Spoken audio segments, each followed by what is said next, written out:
दोस्तों आज के वीडियो में बिहार दरोगा के 8वां प्रैक्टिस सेट करने वाले हैं। अगर आप पिछले वीडियो को नहीं देखे हैं तो चैनल के प्लेलिस्ट में जाकर देख सकते हैं, या फिर आपको वीडियो के डिस्क्रिप्शन में दरोगा का जो प्लेलिस्ट है वो मिल जाएगा, आप वहां से भी देख सकते हैं। आज के वीडियो में टोटल 50 महत्वपूर्ण ऑब्जेक्टिव क्वेश्चन है जो कि बिहार दरोगा के लिहाज से काफ़ी महत्वपूर्ण है। तो आप वीडियो को अंत तक देखिए और वीडियो के अंत में ज़रूर बताइएगा कि आप 50 में से कितने क्वेश्चन को सही कर पाए हैं। इसके अलावा अगर वीडियो पसंद आए तो वीडियो को ज़रूर लाइक कीजिएगा। तो चलिए शुरू करते हैं आज के पहले क्वेश्चन से। आज का पहला क्वेश्चन है, इसमें पूछा गया है अनवीकरणीय ऊर्जा का स्रोत है। तो अनवीकरणीय ऊर्जा का स्रोत निम्नलिखित में से कौन है? तो इसका सही उत्तर हो जाएगा ऑप्शन ए, कोयला अनवीकरणीय ऊर्जा का स्रोत है। तो ऊर्जा दो प्रकार के होते हैं, नवीकरणीय ऊर्जा और अनवीकरणीय ऊर्जा। अनवीकरणीय ऊर्जा वैसे ऊर्जा कहलाते हैं जो एक बार उपयोग हो जाने के बाद हम उसको दूसरा बार उपयोग नहीं कर सकते, जैसे कि कोयला हो गया, पेट्रोलियम ईंधन हो गया, ये जो है ये अनवीकरणीय ऊर्जा के अंतर्गत आते हैं। दूसरा है नवीकरणीय ऊर्जा। नवीकरणीय ऊर्जा वैसा ऊर्जा है जो कि एक बार यूज होने के बाद हम उसको पुनः यूज कर सकते हैं, जैसे कि पवन ऊर्जा हो गया, सौर ऊर्जा हो गया, जल ऊर्जा हो गया। ये वैसे ऊर्जा है जिसका हम पुनः उपयोग कर सकते हैं, जैसे कि हवा से पवन चक्की के द्वारा हम विद्युत ऊर्जा उत्पादन कर सकते हैं, यानी कि जब चाहें, यानी कि जब हवा चल रहा है जब हम पवन चक्की की सहायता से विद्युत उत्पादन कर सकते हैं। और सौर प्लेट की सहायता से दिन में हम सूर्य ऊर्जा का भी उत्पादन कर सकते हैं। और जल की सहायता से हम हाइड्रो इलेक्ट्रिक प्लांट लगाकर हम विद्युत ऊर्जा उत्पादन कर सकते हैं। तो इस प्रकार से जो ऊर्जा का स्रोत है, नवीकरणीय स्रोत और अनवीकरणीय स्रोत दो तरह से होता है। अगला क्वेश्चन देखते हैं, क्वेश्चन नंबर 2 है। क्वेश्चन नंबर 2 में पूछा गया है प्रतिष्ठित टाइलर पुरस्कार किस क्षेत्र में प्रदान किया जाता है? तो टाइलर पुरस्कार निम्नलिखित में से किस क्षेत्र में दिया जाता है? तो इसका सही उत्तर हो जाएगा पर्यावरण सुरक्षा से संबंधित टाइलर पुरस्कार प्रदान किया जाता है। तो इसका उत्तर ऑप्शन सी सही हो जाएगा। क्वेश्चन नंबर 3 है, इसमें पूछा है कि अगर झरने से पानी गिरता है तो पत्थर से टकराने से पहले उसमें कौन सी ऊर्जा होती है? अगर कोई झरना से पानी नीचे गिर रहा है तो पत्थर से टकराने से पहले उस पानी की धारा में कौन सी ऊर्जा होती है? तो इसका उत्तर हो जाएगा ऑप्शन बी, गतिज ऊर्जा। यानी कि जब झरने की पानी ऊपर से नीचे गिर रही होती है तो उसमें गति होती है, तो उस पानी में गतिज ऊर्जा होता है। तो इसका उत्तर हो जाएगा ऑप्शन बी। और अगर जो पानी है जब पत्थर पर टकराती है तो उसके पास जो पानी है वो उसमें ठहराव आ जाता है, जिस कारण से उसमें जो है गतिज ऊर्जा विरामावस्था में हो जाती है। अगर वहाँ से पानी नदी के द्वारा और आगे बढ़ जाती है तो फिर भी उसमें गतिज ऊर्जा बना रहता है। आगे देखते हैं, क्वेश्चन नंबर 4 है। क्वेश्चन नंबर 4 में पूछा गया है निम्नलिखित में से शुक्राणु कहाँ बनते हैं?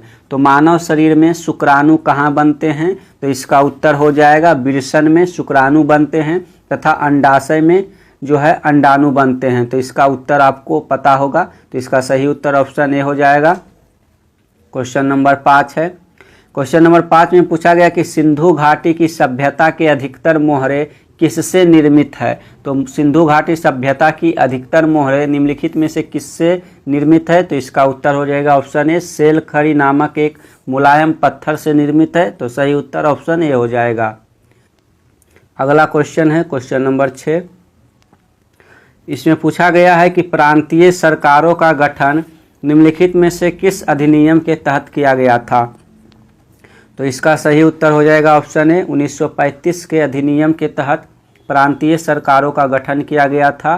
तो इसका उत्तर ऑप्शन ए सही हो जाएगा। क्वेश्चन नंबर 7 है। इसे पूछा है कि अखिल भारतीय किसान कांग्रेस का गठन किस वर्ष किया गया था? तो अखिल भारतीय किसान कांग्रेस का गठन 1936 ईस्वी में किया गया था। तो इसका सही उत्तर ऑप्शन ए हो जाएगा। क्वेश्चन नंबर 8 है। क्वेश्चन नंबर 8 में पूछा गया कि सविनय अवज्ञा आंदोलन की असफलता के बाद गांधी जी ने महत्व दिया था।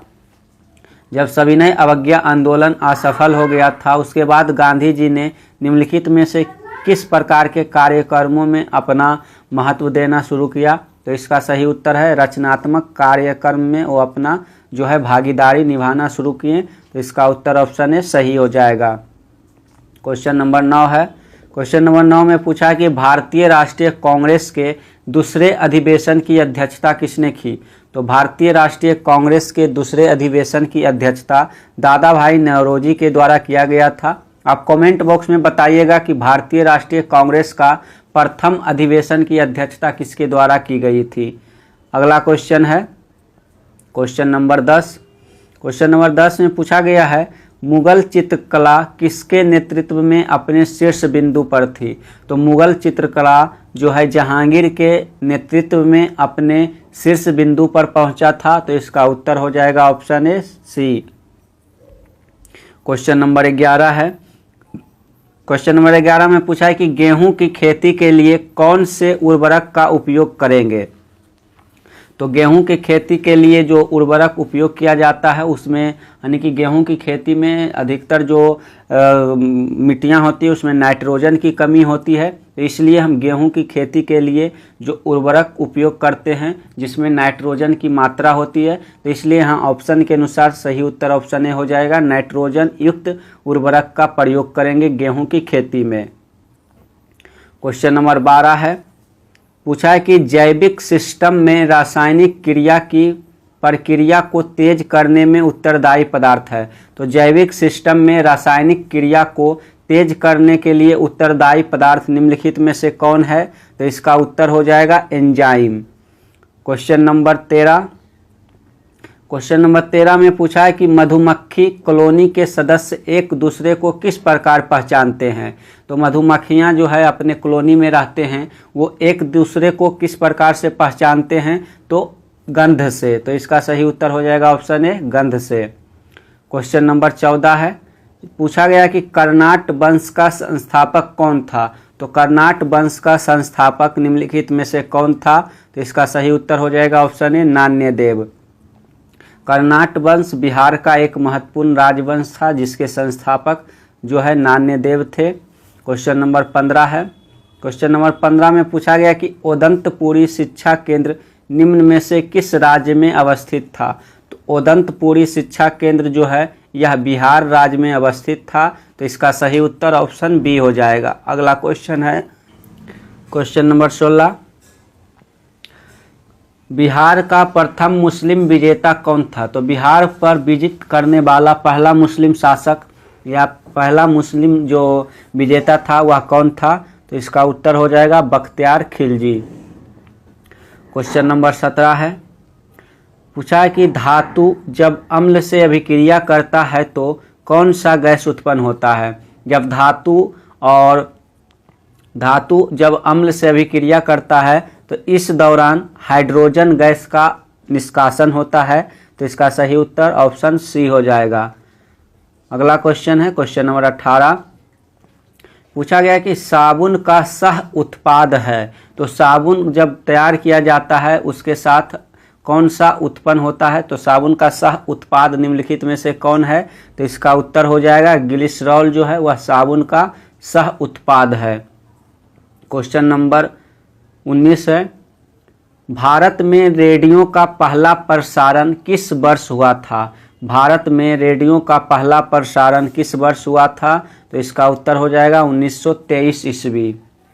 अगला क्वेश्चन देखते हैं। इसमें पूछा है कि एक आदर्श ईंधन वह है जो, एक आदर्श ईंधन हम किसको कह सकते हैं? तो आदर्श ईंधन का डिफिनेशन है उसके अंतर्गत आपका सस्ता होना चाहिए, कम प्रदूषण फैलाने वाला होना चाहिए, उच्च ऊष्मीय मान होना चाहिए। तो इस प्रकार से एक आदर्श ईंधन का जो है ये परिभाषा हो गया, तो इसका सही उत्तर हो जाएगा ऑप्शन डी उपयुक्त सभी। क्वेश्चन नंबर 21 है। पूछा है कि एक तत्व की द्रव्यमान संख्या 32 है तथा परमाणु संख्या 16 है, इसके परमाणु में न्यूट्रॉन की संख्या कितनी होगी? एक तत्व की द्रव्यमान संख्या 32 है तथा परमाणु संख्या 16 है, इसके परमाणु में न्यूट्रॉन की संख्या कितनी होती है? तो अगर किसी तत्व की द्रव्यमान संख्या 32 है और उसमें परमाणु की संख्या 16 है तो न्यूट्रॉन की संख्या पूछा गया है, तो इसका उत्तर हो जाएगा ऑप्शन बी, यानी कि द्रव्यमान संख्या बराबर होता है प्रोटॉनों की संख्या प्लस न्यूट्रॉनों की संख्या। तो यहाँ परमाणु संख्या 32 है और इसमें जो है इसमें प्रोटॉन की संख्या 16 दिया हुआ है, तो न्यूट्रॉन की संख्या जो है 16 हो जाएगा, यानी कि 16 16 32। तो क्वेश्चन में थोड़ा सा कमी लग रहा है। एक तत्व की द्रव्यमान संख्या 32 है तथा परमाणु संख्या 16 है, सही है, यानी कि द्रव्यमान संख्या 32 है और परमाणु संख्या 16 है। तो परमाणु में न्यूट्रॉन की संख्या क्या होगी, तो न्यूट्रॉन की संख्या बराबर होता है, क्या होता है, द्रव्यमान संख्या माइनस जो है परमाणु संख्या। तो इसका सही उत्तर हो जाएगा ऑप्शन बी 16। इसके अलावा परमाणु द्रव्यमान बराबर होता है न्यूट्रॉनों की संख्या प्लस प्रोटॉनों की संख्या। क्वेश्चन नंबर 22 है, इसमें पूछा है कि विद्युत जनित्र का सिद्धांत आधारित है, जो विद्युत जनरेटर है उसका सिद्धांत निम्नलिखित में से किस पर आधारित है। तो इसका उत्तर हो जाएगा विद्युत चुंबकीय प्रेरण पर विद्युत जनरेटर का जो है सिद्धांत आधारित है। तो सही उत्तर ऑप्शन बी हो जाएगा। क्वेश्चन नंबर 23 है, पूछा है कि कवक में पोषण की कौन सी विधि है, कवक किस विधि द्वारा अपना पोषण करते हैं। तो इसका उत्तर हो जाएगा ऑप्शन बी, यानी कि जो कवक है वह मृत जीवी होता है, वह मरे हुए प्राणियों यानी कि जीवों पर अपना भोजन निर्भर करता है, तो सड़े गले जीवों से अपना भोजन प्राप्त करता है। तो इस प्रकार से कवक मृत जीवी हो जाएगा, सही उत्तर ऑप्शन बी।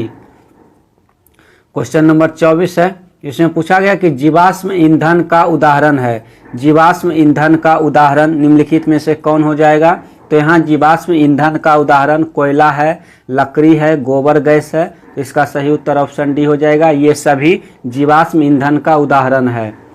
क्वेश्चन नंबर 25 है, क्वेश्चन नंबर 25 में पूछा है कि निम्नलिखित में से किसमें मुकुलन द्वारा प्रजनन होता है। तो मुकुलन द्वारा प्रजनन निम्नलिखित में से किस जीव में होता है। तो इसका सही उत्तर हो जाएगा ईस्ट में, हाइड्रा में जो है प्रजनन मुकुलन द्वारा होता है। तो इसका सही उत्तर ऑप्शन बी हो जाएगा। अगला क्वेश्चन, क्वेश्चन नंबर 26 है, इसमें पूछा गया कि गुप्त युग में भूमि राजस्व की दर क्या थी, यानी कि जो गुप्त काल है, गुप्त काल में भूमि राजस्व की दर क्या थी। तो इसका सही उत्तर हो जाएगा उपज का 6ठा भाग, यानी कि अगर 6 किलो अनाज उपजा है तो उसमें से 1 केजी जो है राजस्व के रूप में लिया जाता था, और बाकी 5 किलो जो है वो किसान के द्वारा रखा जाता था, यानी कि 1/6 भाग उपज के रूप में यानी कि राजस्व के रूप में गुप्त काल में वसूला जाता था। क्वेश्चन नंबर 27 है, इसमें पूछा है कि भारत का आखिरी मुगल सम्राट कौन था। तो भारत का आखिरी मुगल सम्राट बहादुर शाह जफर था, जो कि इनको 1857 की क्रांति के दौरान रंगून निर्वासित कर दिया गया था, और वहीं इनका कुछ समय बाद देहांत हो गया था, जो कि आज म्यांमार में स्थित है। क्वेश्चन नंबर 28 है, इसमें पूछा गया कि पंजाब में अमृतसर नगर की स्थापना किसने किया था। पंजाब में अमृतसर जो है अमृतसर नगर है, इसकी स्थापना गुरु रामदास के द्वारा किया गया था। तो इसका सही उत्तर ऑप्शन डी हो जाएगा। क्वेश्चन नंबर 29 है, इसमें पूछा कि किस सिख गुरु को अकबर ने 500 बीघा जमीन दी थी। किस सिख गुरु को अकबर ने 500 बीघा जमीन दान में दिया था। तो इसका उत्तर हो जाएगा गुरु रामदास को दिया गया था अकबर के द्वारा। इसी 500 बीघा जमीन पर जो है अमृतसर नामक जो शहर है उसकी स्थापना की गई थी। क्वेश्चन नंबर 30 है, इसमें पूछा है कि समान कार्य के लिए समान वेतन भारत के संविधान में सुनिश्चित किया गया है। समान कार्य के लिए समान वेतन भारत के संविधान में सुनिश्चित किया गया है। यह किस प्रकार का अधिकार है। तो इसका सही उत्तर हो जाएगा ऑप्शन बी, यह राज्य के नीति निर्देशक सिद्धांतों का अंग है। यह जो है प्रावधान राज्य के नीति निर्देशक सिद्धांत में किया गया है। क्वेश्चन नंबर 31 है, पूछा कि राष्ट्रपति का रिक्त स्थान भर जाना चाहिए। तो राष्ट्रपति का पद अगर खाली है तो कितने महीने के अंदर उसको पूरा मतलब कि चुनाव हो जाना चाहिए। तो 6 महीने के अंदर राष्ट्रपति का चुनाव हो जाना चाहिए। तो इसका सही उत्तर ऑप्शन ए हो जाएगा। क्वेश्चन नंबर 32 है, क्वेश्चन नंबर 32 में पूछा है कि भारत के राष्ट्रपति चुने जाते हैं। भारत के राष्ट्रपति निम्नलिखित में से किन सदस्यों के द्वारा चुने जाते हैं? तो इसका सही उत्तर है राज्यसभा, लोकसभा एवं राज्य के विधानसभाओं के जो निर्वाचित सदस्य हैं उनके द्वारा भारत के राष्ट्रपति का चुनाव किया जाता है। तो इसका सही उत्तर ऑप्शन डी हो जाएगा। क्वेश्चन नंबर 33 है।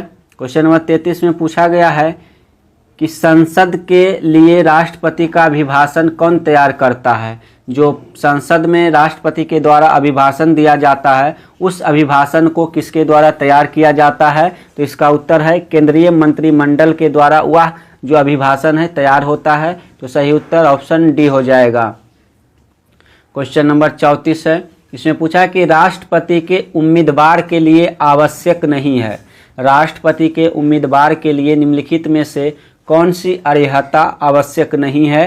तो इसका उत्तर हो जाएगा ऑप्शन बी पढ़ा लिखा हो। ऐसा कोई प्रावधान नहीं किया गया है। इसके अलावा 35 वर्ष की आयु पूरी होनी चाहिए, सांसद चुने जाने की योग्यता रखता हो और वह देश का नागरिक हो। तो इसका सही उत्तर ऑप्शन बी हो जाएगा। क्वेश्चन नंबर 35 है। पूछा कि श्रीहरिकोटा द्वीप निकट अवस्थित है। श्रीहरिकोटा द्वीप निम्नलिखित में से किस झील के निकट अवस्थित है? तो इसका उत्तर हो जाएगा पुलिकट झील के निकट अवस्थित है। तो सही उत्तर ऑप्शन बी है। क्वेश्चन नंबर 36 है। पूछा कि भारत की सतह से वायु में मार करने वाली मिसाइल है। भारत की कौन सी ऐसी मिसाइल है जो सतह से वायु में मार करने वाली यानी कि सतह से हवा में मार करने वाली मिसाइल है? तो इसका उत्तर है ऑप्शन सी जो त्रिशूल है, यह सतह से हवा में मार करने वाली मिसाइल है। अगला क्वेश्चन नंबर 37 है। इसमें पूछा है कि इलेक्ट्रिक बल्ब की खोज किसने की थी? इलेक्ट्रिक बल्ब की खोज किसने की थी? तो इसका सही उत्तर है थॉमस एडिसन के द्वारा इलेक्ट्रिक बल्ब का निर्माण किया गया था। तो सही उत्तर ऑप्शन ए हो जाएगा। क्वेश्चन नंबर 38 है। इसमें पूछा है कि Tata institute of fundamental research कहाँ पर स्थित है? Tata institute of fundamental research कहाँ पर स्थित है? तो इसका उत्तर है ऑप्शन डी मुंबई में। क्वेश्चन नंबर 39 है। इसमें पूछा है कि वाटर जेट तकनीक का उपयोग किया जाता है। वाटर जेट तकनीक का उपयोग निम्नलिखित में से किस क्रिया के लिए किया जाता है? तो इसका उत्तर है खदानों के वेधन के लिए वाटर जेट तकनीक का उपयोग किया जाता है। तो सही उत्तर ऑप्शन बी है। क्वेश्चन नंबर 40 है। पूछा है कि न्यूक्लियर रिएक्टर टाइम बम का लेखक कौन है? न्यूक्लियर रिएक्टर टाइम बम का लेखक कौन है? तो इसका सही उत्तर है तकाशी हिरोज के द्वारा न्यूक्लियर रिएक्टर टाइम बम इनके द्वारा लिखा गया है। तो सही उत्तर सी हो जाएगा। क्वेश्चन नंबर 41 है। इसमें पूछा है कि मैं आकाश गंगा का नागरिक हूँ, यह कथन किसका है? मैं आकाश गंगा का नागरिक हूँ, यह कथन किसका है? तो इसका सही उत्तर है कल्पना चावला की यह कथन थी। तो सही उत्तर ऑप्शन बी हो जाएगा। क्वेश्चन नंबर 42 है। इसमें पूछा गया कि परमाणु नाभिक के अवयव है। परमाणु के नाभिक में कौन सा कण पाया जाता है? तो इसका उत्तर हो जाएगा प्रोटॉन और न्यूट्रॉन परमाणु के नाभिक में पाया जाता है। तो सही उत्तर सी हो जाएगा। क्वेश्चन नंबर 43 है। इसमें पूछा है कि भूमिगत जल को दूषित करने वाले अजैविक प्रदूषक है। भूमिगत जल को प्रदूषित करने वाले अजैविक प्रदूषक निम्नलिखित में से कौन है? तो इसका उत्तर हो जाएगा ऑप्शन सी आर्सेनिक। जब जल में आर्सेनिक की मात्रा बढ़ जाती है तो भूमिगत जल जो है वह प्रदूषित हो जाता है और आर्सेनिक युक्त जल पीने से जो मनुष्य है उसमें अनेक प्रकार की बीमारियां हो जाती है। क्वेश्चन नंबर 44 है।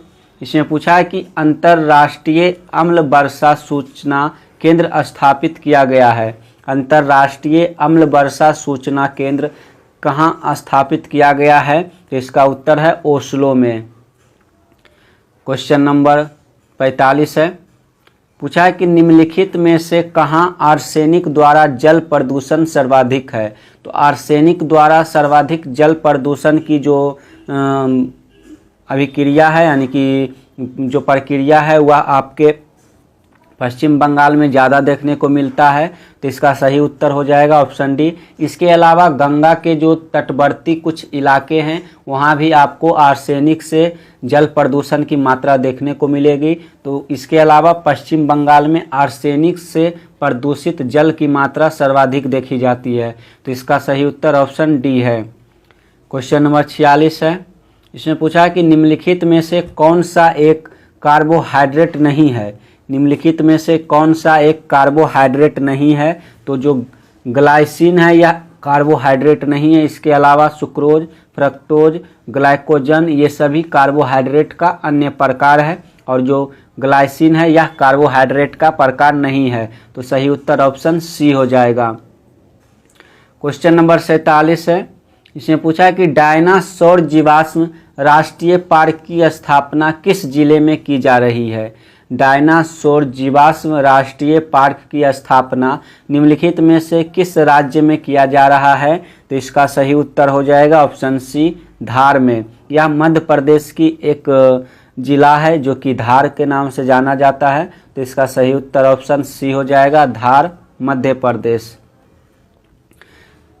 क्वेश्चन नंबर 48 है। इसमें पूछा है कि कंप्यूटर का सबसे महत्वपूर्ण भाग है।